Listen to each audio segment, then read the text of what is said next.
Zhongli.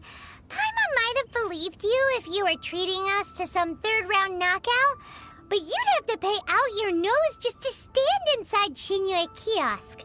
Are you sure you can afford it? You're right. I do like the Mora. As the Rex Lapis Morax, I can easily create Mora. But since I have chosen to walk this earth as the mortal Zhongli, I should abide by the same rules that mortals do. When I was journeying with you, though I still had the Gnosis in hand, I knew that I must soon retire from my role as an Archon, so I had to rehearse a little for my new life. Oh, no wonder! Paimon gets it now. You didn't look at the price tags when we were spending because you've never had to. But since you weren't used to not being able to just make more Mora as and when you wanted to, you had to try becoming a parasite to society who lives off of other people's credit. Well, we were only spending Fatui money. You don't have to say it like that. In the City of Commerce, we do not merely exchange money or goods. We also exchange knowledge, memories, and foresight, as well as positions, roles, and lives. The Archon Morax could never experience life as the true mortal Zhongli could, no matter how many times he descended to be with his people. I must thank you for that. I will treasure the memories that I made as Zhongli, traveling the streets of Liyue with you.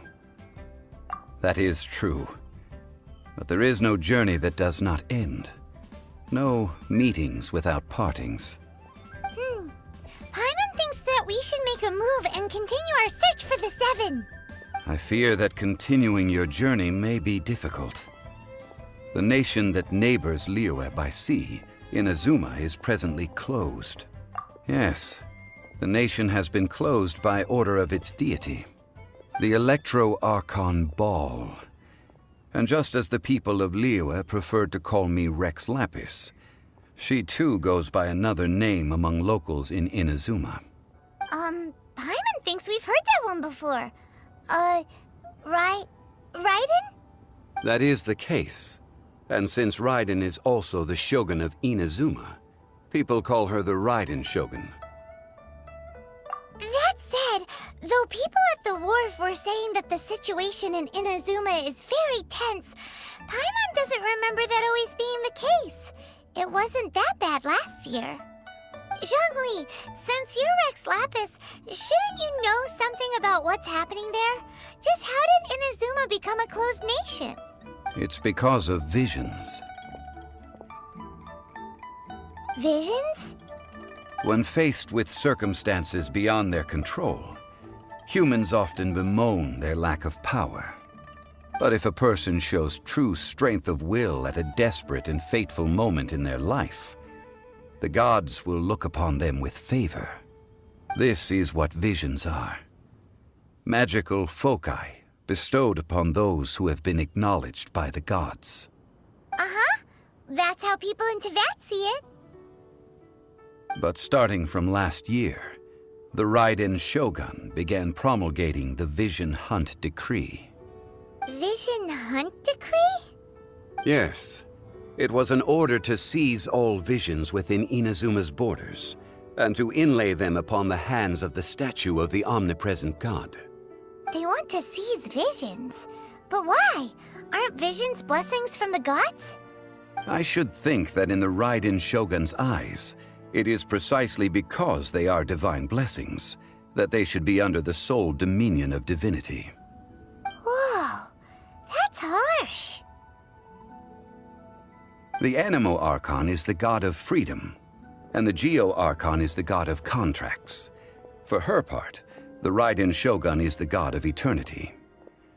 It seems as though she has finally decided to eliminate any unstable elements that could pose a threat to her eternal realm. The fact that even I, the oldest of the seven, have now passed away will only strengthen her resolve to pursue eternity. Knowing her, she must have again quoted that adage she is most fond of when proclaiming that decree to her people. 7 ideals for 7 gods. And of these, eternity is nearest unto the heavenly principles. All right then. Was there anything else you wish to know? Ah, that was a good one. Failing a divine trial. How they came up with that excuse, I will never know.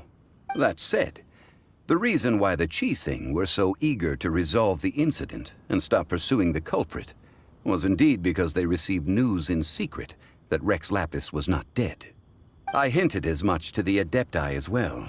How did I accomplish that, you ask? Have you ever heard of this particularly convenient Adepti art known as gifting dreams and visions?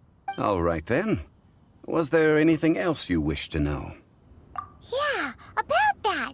Before the Qixing made their announcement, we listened to a lot of people talking on the way. Most of them put the blame for everything on Child.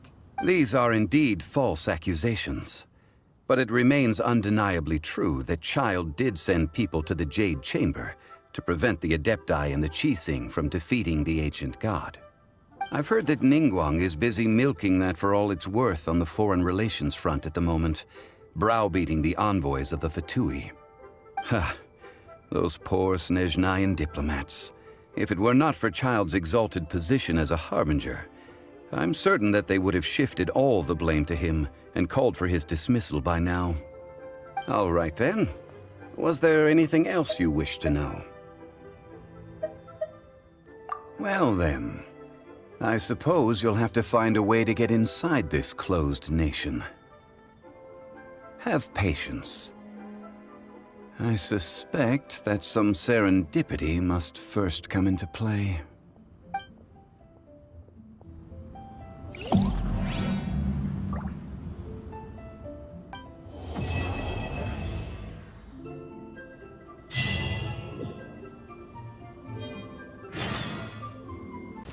It's really warm.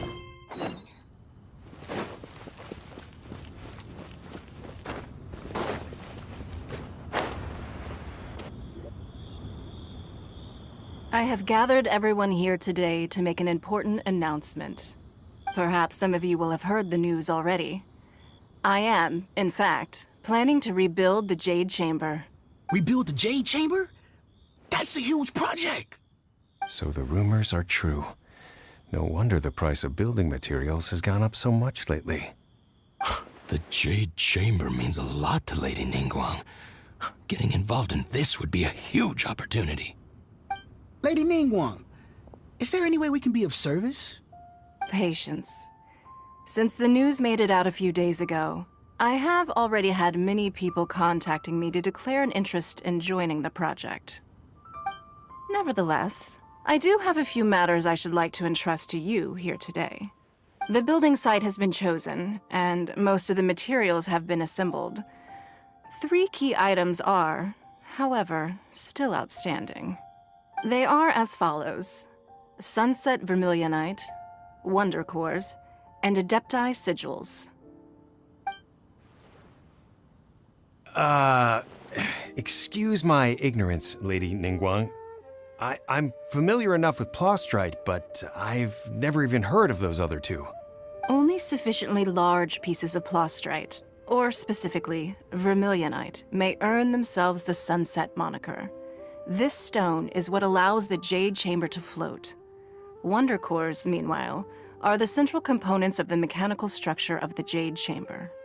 Adepti Sigils serve as a means of integrating the mechanical devices with Adepti art. They are as indispensable as the mechanical core itself.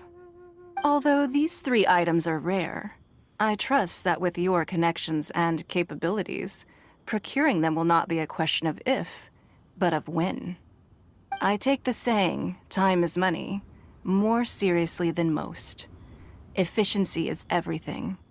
I will pay a generous price for the materials that you find, and in addition, the first 3 people who collect all the materials will have the opportunity to ask me a question. You may ask me anything, and I will give you an honest answer. I trust that this means of compensation will be to everyone's satisfaction.